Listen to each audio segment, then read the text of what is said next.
The grease-stained coveralls and calloused hands should have been the first warning that Mike Thompson didn't belong in the polished marble lobby of downtown Plaza. But there he sat, across from Harrison Brooks, a man whose Armani suit probably cost more than Mike's monthly garage revenue, trying to explain why his small auto shop deserved $1 million fleet maintenance contract. Brooks' dismissive smirk said everything his polite words didn't. The way he glanced at his Rolex, the condescending tone when he mentioned established partnerships with reputable firms. Then she appeared, a woman in an elegant cream blazer, moving with the quiet confidence of someone who had never doubted her place in rooms like this. She slid into the chair beside Mike, her manicured hand finding his work-roughened one with surprising naturalness. "Sorry I'm late, honey," she said, her voice carrying just enough authority to make Brooks straighten in his chair. The board meeting ran over. Mike's heart hammered against his ribs as he tried to process what was happening. The woman beside him smelled like expensive perfume and power, nothing like the motor oil and coffee that defined his daily existence. Her fingers were cool against his palm, but her grip was steady, reassuring even. Brooks' entire demeanor shifted like someone had flipped a switch. His condescending smirk melted into something resembling respectful attention. The way his eyes darted between Mike and this mysterious woman suggested he was rapidly recalculating whatever assumptions he'd made about the small-town mechanic. "Mrs. Thompson," Brooks said, though uncertainty flickered in his voice. "I wasn't aware you'd be joining us today." The woman, apparently Mrs. Thompson now, tilted her head with the practiced grace of someone accustomed to boardrooms and power plays. "My husband doesn't like to mention our personal connection to business matters," she said smoothly. "He prefers his work to speak for itself, which is exactly why Thompson Auto deserves this contract." Mike found himself studying her profile as she spoke. High cheekbones, auburn hair pulled back in a sleek bun, eyes the color of winter storms. She spoke about his business with an intimacy that suggested she'd known him for years, mentioning details about his customer service record and mechanical expertise that he'd barely touched on in his presentation. Brooks was nodding now, taking notes, asking follow-up questions that treated Mike's proposal with newfound seriousness. 20 minutes later, Mike walked out of that building with a handshake agreement for a 6-month trial contract that could change everything for his struggling business. The woman who'd claimed to be his wife walked beside him in silence until they reached the parking garage. Only then did she stop and turn to face him, her composed mask slipping just enough to reveal exhaustion underneath. "I'm Victoria Sterling," she said simply. "And I need your help." Mike's calloused hands found his pockets, a defensive gesture he'd developed over years of dealing with people who looked through him rather than at him. "Lady, I don't know what kind of game you're playing, but I can't afford to get mixed up in whatever this is." Victoria's laugh held no humor.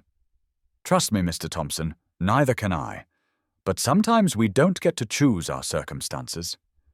She explained it in measured sentences, her words carefully chosen like someone accustomed to negotiations and contracts. Her father owned Sterling Industries, a corporate empire that included everything from real estate development to manufacturing. He'd been pressuring her to marry Harrison Brooks, the same man who'd been dismissing Mike's business proposal as part of some larger business merger. The fake husband routine was her desperate attempt to buy time and maintain some control over her own life. "Why me?" Mike asked, genuinely puzzled. Victoria studied his face for a long moment. "Because you looked like someone who understood what it meant to fight for something that mattered. And because Brooks would never believe I'd marry someone beneath my social status unless it was real." The honesty in her voice caught him off guard. Most people in his experience either pitied him or ignored him. Victoria Sterling did neither. Mike thought about Emma, his 8-year-old daughter who'd been asking why other kids had mommies, and she didn't.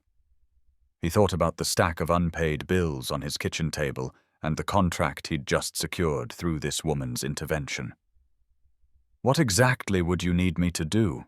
he heard himself asking. Victoria's relief was visible. "Attend a few family functions, maybe have dinner once or twice where people might see us. Nothing complicated. Just enough to convince my father that I'm settled and unavailable for his matchmaking schemes." The arrangement they sketched out seemed simple enough. A few public appearances, some carefully staged interactions, and both of them would get what they needed. She'd gain time and autonomy. He'd keep the contract that might save his business. Neither of them mentioned the obvious complications, the way their worlds couldn't be more different, or how pretending to be married might blur lines that should stay clear. But as Mike drove his dented pickup truck back to his neighborhood of modest houses and chain-link fences, he couldn't shake the memory of Victoria's composed facade, cracking just enough to show the vulnerability underneath. He'd recognized something familiar in that moment, the look of someone carrying more weight than they should have to bear alone. It was a look he saw in his own mirror every morning when he thought about raising Emma without her mother, about keeping his business afloat, about all the ways he felt like he was failing at this life he'd never asked for. Victoria Sterling might live in a world of marble lobbies and Armani suits, but apparently even people with money and power could feel trapped by circumstances beyond their control. The realization sat uneasily with him as he pulled into his driveway and saw Emma's face pressed against the living room window, waiting for him to come home and tell her about his day.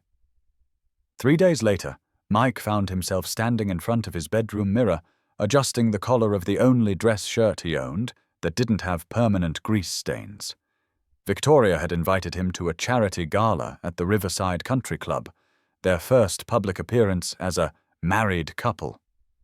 The reflection staring back at him looked uncomfortable and out of place, like a kid playing dress-up in his father's clothes. Emma bounced on his bed, offering unsolicited fashion advice. "Daddy, you look nervous.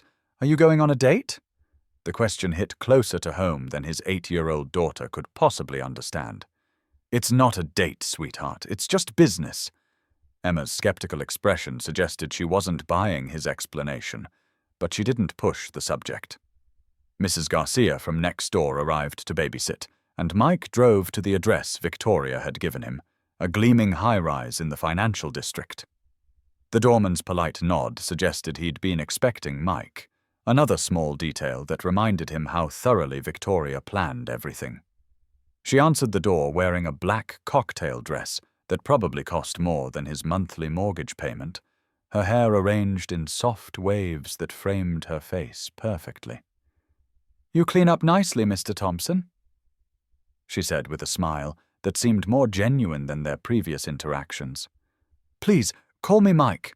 If we're supposed to be married, we should probably use first names."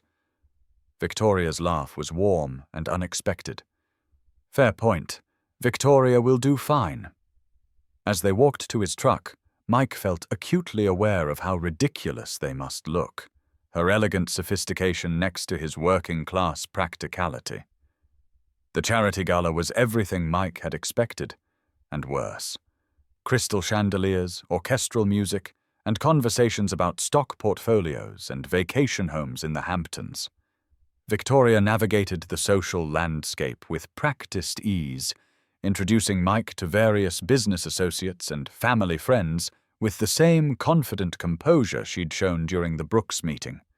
She spoke about their relationship with convincing warmth, weaving a narrative about how they'd met through mutual friends and connected over their shared values. Mike found himself admiring her performance, the way she made their fictional romance sound believable, without crossing into territory that made either of them uncomfortable.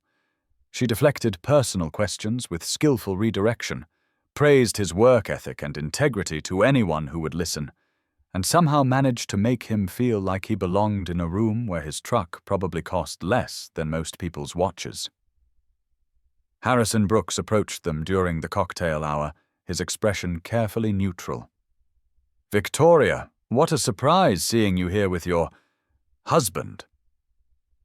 The pause before the last word carried just enough skepticism to suggest he wasn't entirely convinced by their act.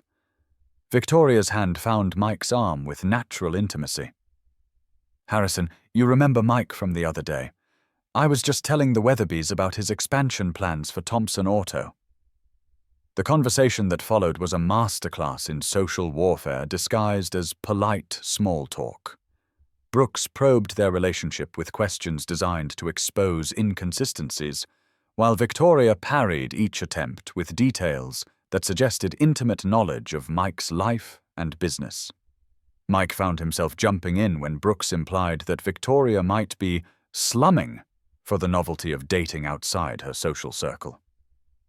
"My wife sees people for who they are, not what they own," Mike said quietly. "That's just one of the reasons I fell in love with her." The words surprised him with their sincerity, and he caught Victoria's sharp glance in his peripheral vision. Brooks' smile grew thin. How refreshingly authentic. "Well, I'm sure you two will be very happy together." As Brooks walked away, Victoria's grip on Mike's arm tightened briefly, a silent thank you that spoke louder than words. The evening progressed smoother after that confrontation. Victoria introduced Mike to her father, Richard Sterling, a silver-haired man whose handshake was firm and whose eyes missed nothing. "So you're the mechanic who's captured my daughter's heart," Sterling said with the tone of someone conducting an interview. Mike met his gaze steadily. "I'm the man who loves your daughter, sir. The mechanic part is just how I make a living." Sterling's expression remained unreadable, but something flickered behind his eyes. Approval, perhaps, or at least acknowledgement that Mike wasn't easily intimidated. The conversation moved to safer topics like the charity's mission and local business development, but Mike felt the weight of evaluation throughout their interaction. As the evening wound down, Mike and Victoria found themselves on the club's terrace, away from the crowd and noise.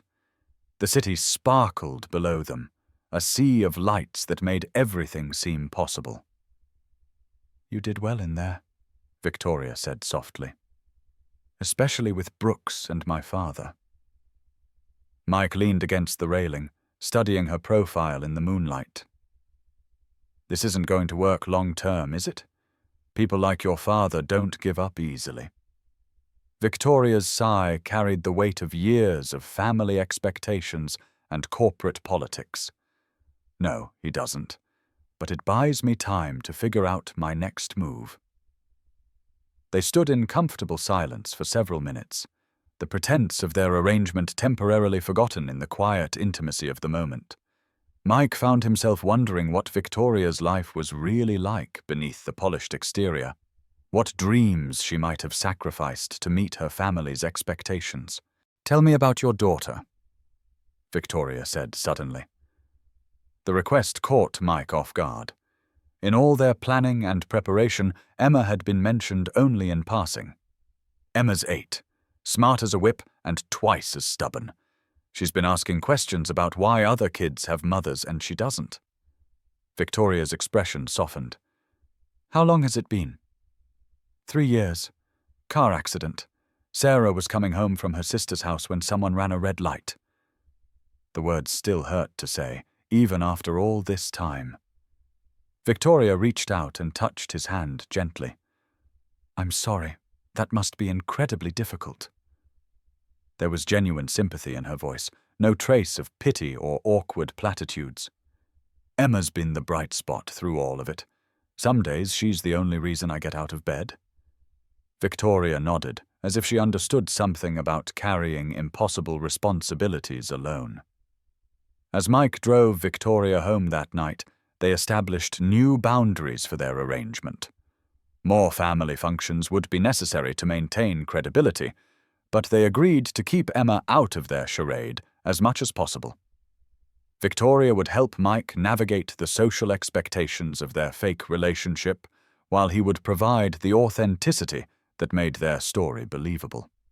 What neither of them acknowledged was how natural their conversation had become, or how Victoria's carefully constructed walls had begun showing small cracks. They were entering dangerous territory, where the lines between performance and reality might become impossible to distinguish. The following Saturday, Victoria surprised Mike by showing up at Thompson Auto unannounced. She wore jeans and a simple sweater instead of her usual business attire, looking younger and more approachable than he'd ever seen her. Emma was at the shop with him, working on homework at his desk while he finished up a brake job. "You must be Emma," Victoria said, crouching down to the little girl's eye level. "I've heard wonderful things about you." Emma looked up from her math worksheet with the serious expression she wore when meeting new adults. "Are you Daddy's girlfriend?" The direct question made both adults freeze. Victoria handled it with grace. "I'm your daddy's friend Victoria. We work together sometimes." Emma accepted this explanation with the pragmatic flexibility of childhood and returned to her homework. But Mike noticed how she watched Victoria throughout the afternoon, studying this new presence in their familiar space. Victoria, for her part, seemed genuinely interested in Emma's chatter about school and friends, asking follow-up questions that suggested she was actually listening rather than just being polite. When Emma went to the bathroom, Victoria wandered around the garage, examining Mike's tools and equipment with curious eyes. "You really know what you're doing," she observed, running her fingers along the edge of his workbench. "Brooks was an idiot to dismiss you." Mike wiped his hands on a shop rag, watching her explore his world with the same focused attention she brought to everything else. "Your father seemed skeptical too." Victoria's expression grew complicated. "My father judges everything by profit margins and quarterly reports. He doesn't understand that some things can't be measured that way." There was sadness in her voice that made Mike wonder what dreams Richard Sterling might have dismissed as insufficiently profitable. "What did you want to be?" he asked impulsively. "Before all the corporate expectations and family business." Victoria's smile was wistful. "A teacher. Elementary education. I wanted to help kids discover that learning could be exciting." The revelation shifted something in Mike's perception of her. He could picture Victoria in a classroom, her natural authority channeled into nurturing young minds rather than navigating corporate politics. "What stopped you?" Victoria gestured vaguely toward the world beyond his garage. "Sterling Industries needed an heir. My father's health scare 5 years ago made it clear that I was expected to step up. Teaching became a hobby rather than a career." Emma returned from the bathroom carrying a small bouquet of dandelions she'd picked from the vacant lot next door. Without hesitation, she walked up to Victoria and held out the flowers. "These are for you because you're pretty and you asked good questions about my math." Victoria's eyes grew suspiciously bright as she accepted the makeshift bouquet. "Thank you, Emma. They're beautiful." Mike watched this exchange with growing unease. Emma hadn't shown this kind of immediate trust toward any woman since her mother died. The easy way Victoria responded to his daughter's gesture suggested a natural warmth that her corporate persona usually kept hidden. They were venturing into territory that could complicate their arrangement in ways neither of them had anticipated. That evening, after Emma had gone to bed, Mike found himself thinking about Victoria's abandoned teaching dreams and the way she'd looked when Emma gave her those dandelions. Their fake marriage was supposed to be temporary and transactional, but real emotions were starting to creep into the performance. He wondered if Victoria was experiencing the same confusion, the same dangerous blurring of lines between what was convenient and what might be genuine. The crisis came 3 weeks later, during what was supposed to be a simple dinner at Sterling Industries' annual client appreciation event. Mike had grown more comfortable with these social situations, learning to navigate conversations about business and politics without feeling completely out of his depth. Victoria had been an excellent teacher, coaching him on names and relationships, helping him understand the unspoken rules of her world. But Richard Sterling had been doing his own investigation. Mike realized something was wrong when Sterling approached them near the bar, his expression more serious than usual. "Victoria, I'd like to speak with you and your husband privately. My office, if you don't mind." It wasn't really a request. Sterling's corner office overlooked the city, its floor-to-ceiling windows offering a panoramic view that emphasized his position at the top of the corporate hierarchy. He gestured for them to sit, then remained standing behind his massive desk like a judge preparing to deliver a verdict. "I've had some interesting conversations with Harrison Brooks," Sterling began without preamble. "Seems he's been asking around about your marriage, Victoria, checking public records, talking to mutual acquaintances." Victoria's composure never wavered, but Mike could feel tension radiating from her like heat. "I hope you told him that my personal life is none of his business." Sterling's laugh held no warmth. "I told him what any father would tell a family friend, expressing concern about his daughter's welfare, but his questions got me curious, so I did some checking of my own." The folder Sterling opened on his desk contained what looked like a comprehensive background report. Michael Thomas Thompson, age 34, owner of Thompson Auto Repair, widower, 1 dependent child. Good credit, no criminal record, solid reputation in his community. Also no marriage license filed with Victoria Catherine Sterling at any point in the last 5 years. The silence that followed was deafening. Victoria's carefully constructed facade cracked, revealing the vulnerability Mike had glimpsed that first night in the parking garage. "Daddy, I can explain." Sterling held up a hand to cut her off. "No explanation necessary, darling. I understand exactly what this is. The question now is what we're going to do about it." Mike stood up slowly, his working-class pride finally overriding his intimidation by Sterling's power. "Mr. Sterling, this was my idea. Victoria was just trying to help me with a business problem." It was a lie, but Mike couldn't stand watching Victoria face her father's disappointment alone. Sterling's eyes narrowed as he studied Mike with renewed interest. "How much?" The question hung in the air like a challenge. "I'm sorry?" Mike replied, though he suspected he understood. "How much will it take for you to disappear from my daughter's life permanently? The contract with Brooks Industries can be cancelled just as easily as it was created. Your business will fold within 6 months without that revenue stream. So let's discuss terms." Mike felt something cold settle in his stomach. This was the moment he'd been dreading since Victoria first approached him, the inevitable confrontation with the reality of their different worlds. Sterling was offering him a way out, probably with enough money to keep his business afloat for years. All he had to do was walk away from whatever this complicated relationship with Victoria had become. "There are no terms, Mr. Sterling," Mike said quietly, "because I'm not going anywhere." Victoria's sharp intake of breath was audible. Sterling's eyebrows rose in what might have been surprise or respect. "Even if it cost you your business? Your daughter's financial security?" The threat was implicit but clear. Mike thought about Emma, about the bills piling up on his kitchen table, about all the practical reasons he should take whatever Sterling was offering and retreat to the safety of his own world. "My daughter's security doesn't depend on money she didn't earn," Mike said. "And my business will succeed or fail based on the quality of my work, not on contracts gained through deception." Sterling leaned back in his chair, studying Mike with the attention of someone reassessing a previously dismissed opponent. "Interesting.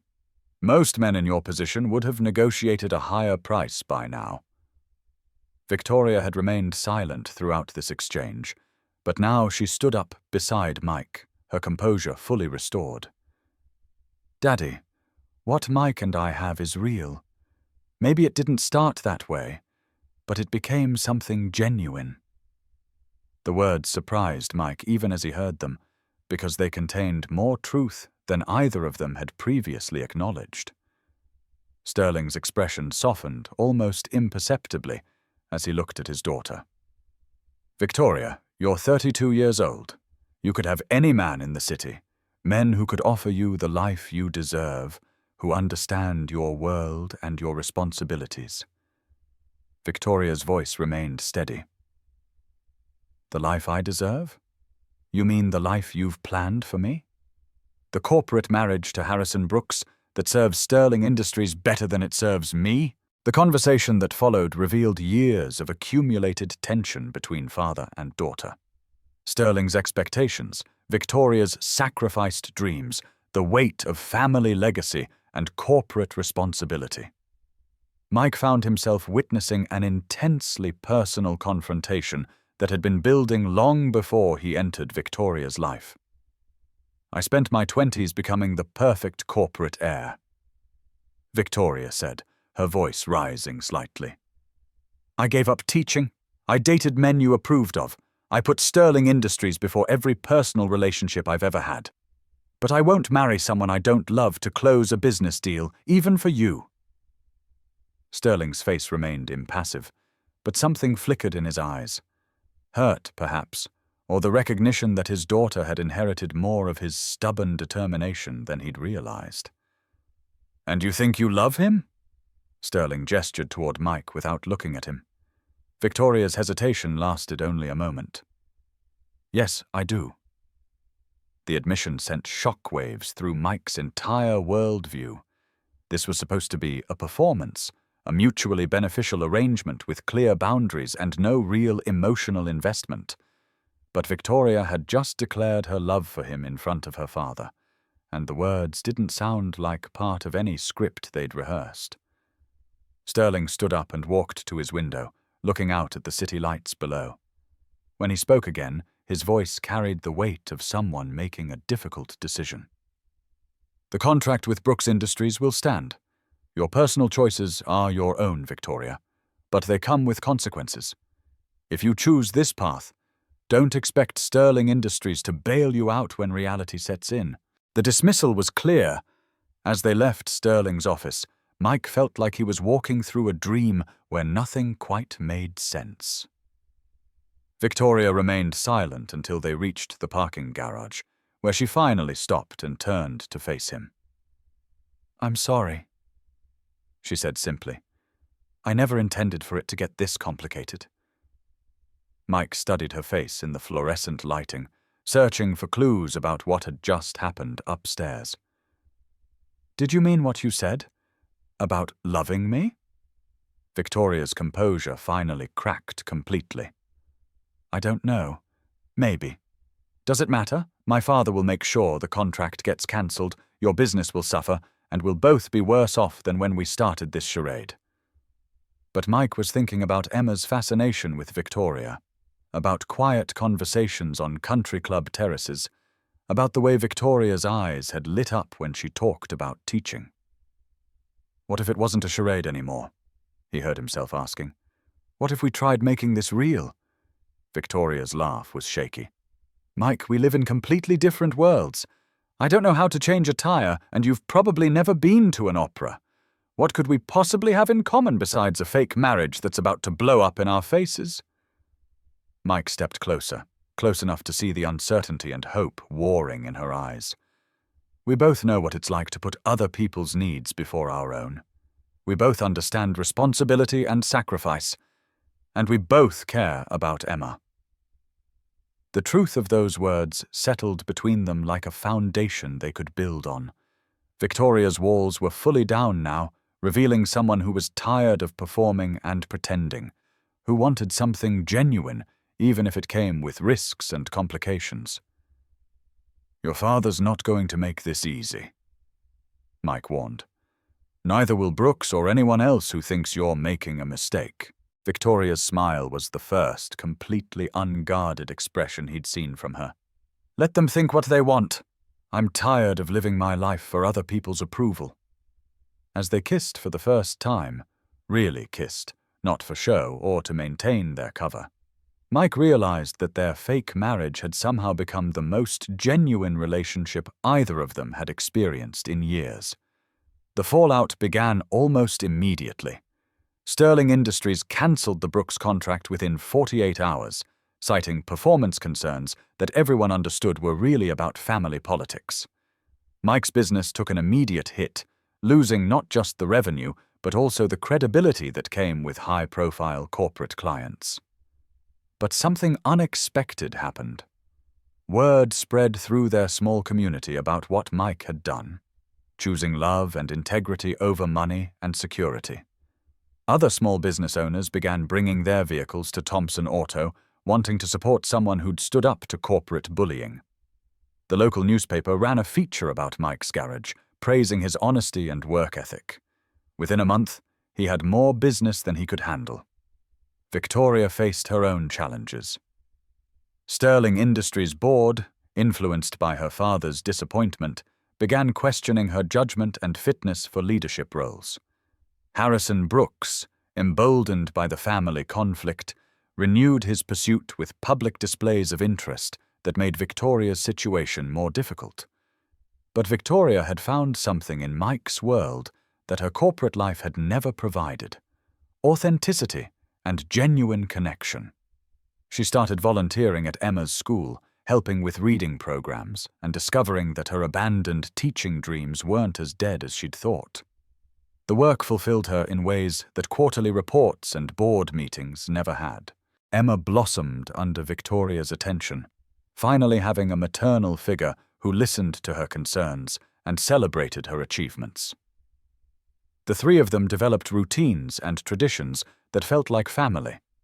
Saturday morning pancakes, homework help, bedtime stories that Victoria told with the skill of someone born to teach. The real test came 6 months later, when Richard Sterling had a mild heart attack that left him hospitalized for 2 weeks. Victoria spent every day at his bedside, despite their ongoing conflict about her relationship with Mike. During his recovery, Sterling had time to observe the way Victoria cared for him, the same gentle strength she'd learned from watching Mike with Emma. "I may have been wrong about your mechanic," Sterling admitted one evening as Victoria was adjusting his pillows. "He's taught you something I never could: how to be happy." Victoria's eyes filled with tears she'd been holding back for months. "He didn't teach me, Daddy. He just gave me permission to be myself." Sterling's recovery became the catalyst for reconciliation. He never fully approved of Victoria's choices, but he came to respect Mike's character and the stability their relationship provided. The wedding, their real wedding, was small and intimate, held in the backyard of Mike's modest house, with Emma as maid of honor and a handful of close friends as witnesses. Victoria never returned to Sterling Industries in a leadership capacity, instead using her business skills to help Mike expand Thompson Auto into a successful enterprise that employed 12 people from their neighborhood. She completed her teaching certification through night classes and eventually became the reading specialist at Emma's elementary school. The story that began with deception and social climbing evolved into something much more valuable: a genuine partnership built on mutual respect and shared values. Mike discovered that love didn't always look like what he'd expected, and Victoria learned that happiness wasn't measured by stock portfolios or corporate positions. Years later, when Emma graduated from high school as valedictorian, she thanked both of her parents in her speech: the father who'd taught her that integrity mattered more than money, and the mother who'd shown her that it was never too late to pursue your dreams. In the audience, Richard Sterling wiped away tears, finally understanding that his daughter had achieved something more precious than any business success. She'd built a life worth living.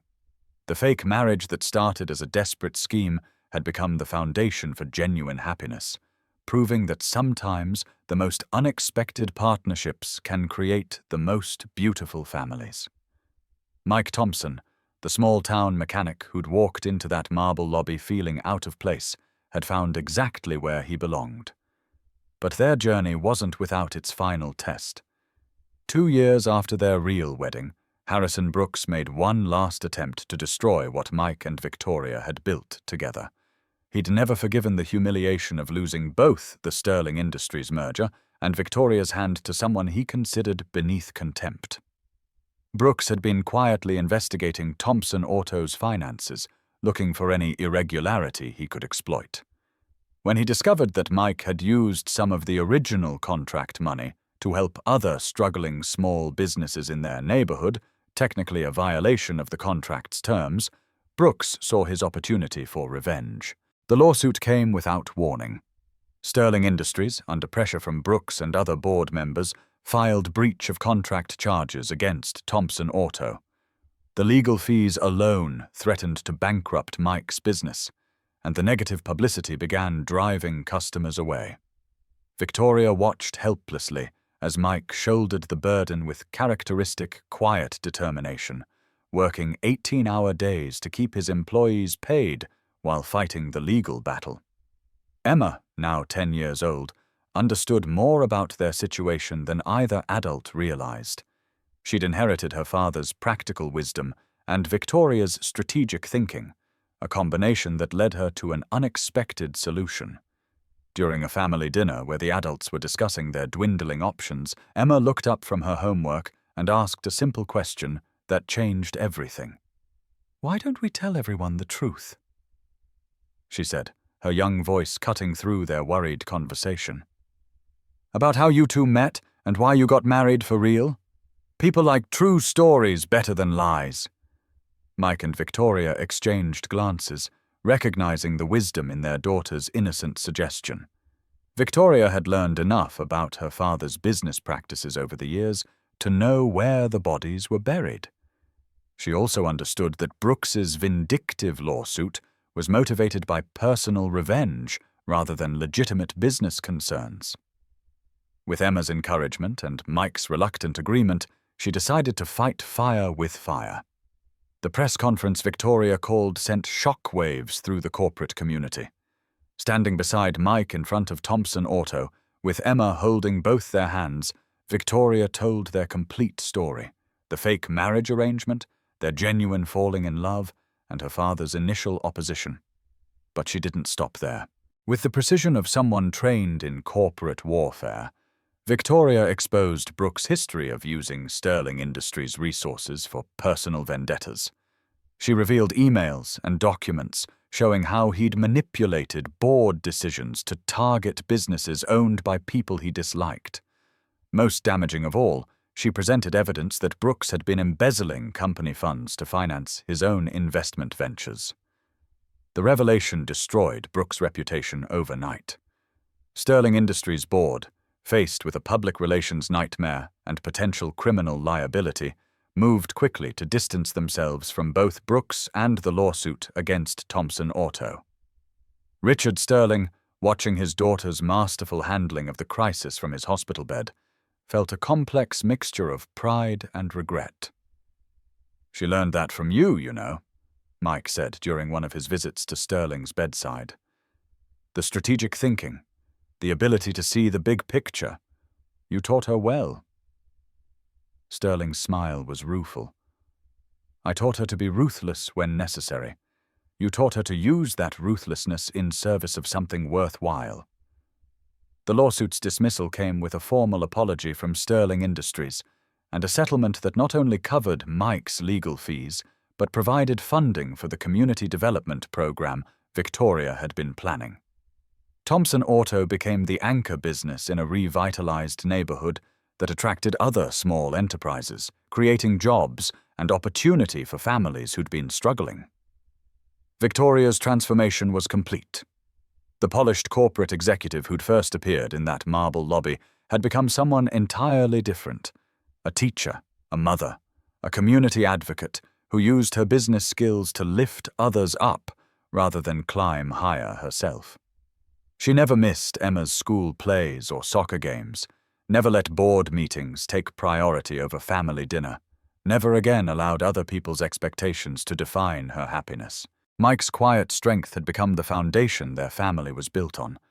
He'd proven that integrity and hard work could triumph over wealth and influence, that genuine love could bridge any social divide. His garage employed 15 people now, including several single fathers who understood the challenges of raising children alone. Emma grew up seeing both sides of her parents' worlds, the grease-stained coveralls and the corporate boardrooms, the calloused hands and the manicured nails.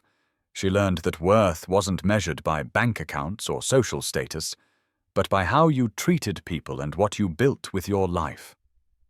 On Emma's 16th birthday, Richard Sterling made a surprise announcement. He was establishing a scholarship fund in her name for children of single parents who wanted to pursue higher education.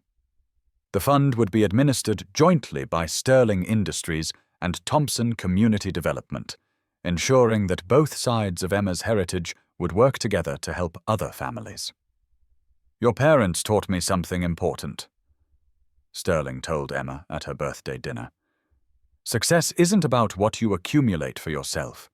It's about what you build for others." Emma hugged her grandfather with the fierce affection of someone who'd learned to see beyond surface differences to the heart underneath. As Victoria and Mike sat on their back porch that evening, watching Emma show off her new car to friends, they reflected on the journey that had brought them together. What started as a desperate scheme to solve immediate problems had evolved into something neither of them could have imagined. A love story that transcended class boundaries, a family that had been created through choice rather than accident, a life built on authenticity rather than performance. "Do you ever wondered what would have happened if I hadn't walked into that lobby that day?" Victoria asked, leaning against Mike's shoulder. Mike's calloused hand found hers, with the same natural ease they'd shared since their first fake handshake. "No point in wondering," he said simply. "We found each other when we needed to. That's what matters."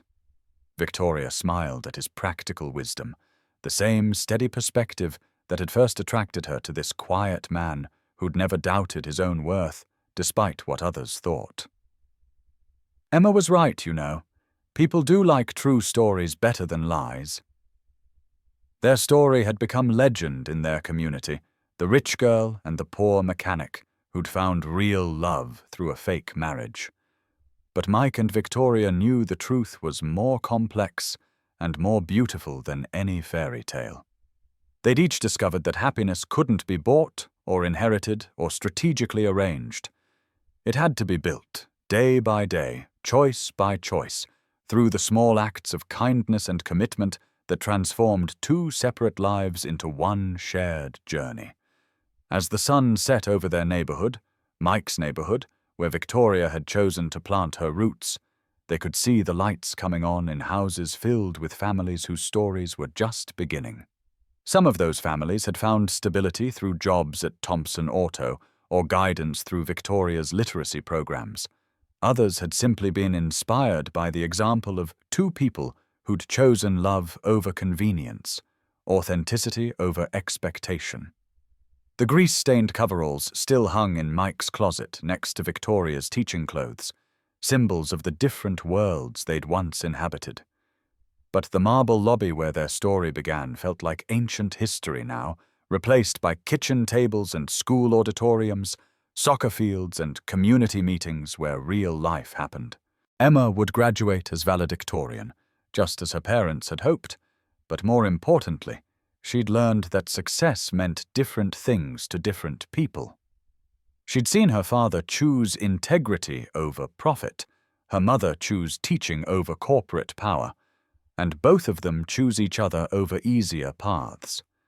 The lessons she'd learned in their modest house would serve her better than any trust fund or family connection. Years later, when Emma brought her own children to visit their grandparents, she'd tell them about the day a desperate woman in an elegant blazer sat down next to a nervous mechanic in a marble lobby and changed 3 lives forever. She'd tell them that real love wasn't about finding someone who matched your circumstances, but finding someone who matched your values. And she'd tell them that the best families weren't always the ones you were born into, but sometimes the ones you chose to build together. The story that began with deception had become a testament to truth. The arrangement that started with mutual benefit had evolved into unconditional love. And the fake marriage that was supposed to solve temporary problems had created permanent happiness for 3 people who'd learned that home wasn't a place on a map. It was wherever your family gathered to share their days and dreams. Mike Thompson had walked into that corporate lobby feeling like he didn't belong anywhere.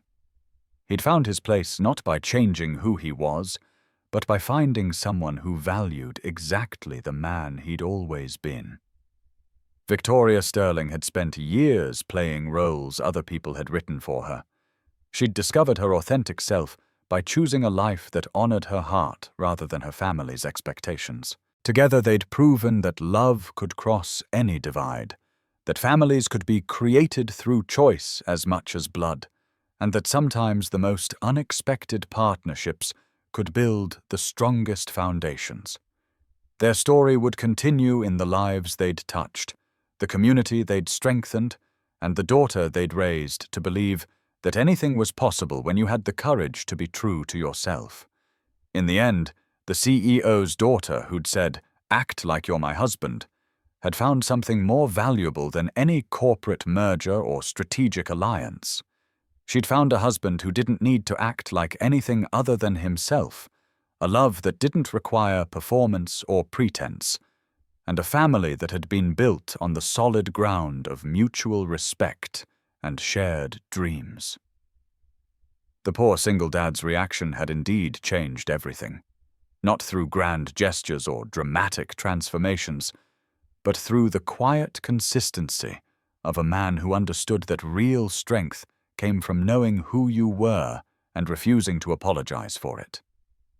Mike Thompson had never needed to prove his worth to anyone except the woman who'd chosen to share his life, and the daughter who'd learned from his example that dignity couldn't be bought, sold, or taken away by anyone who didn't understand its true value.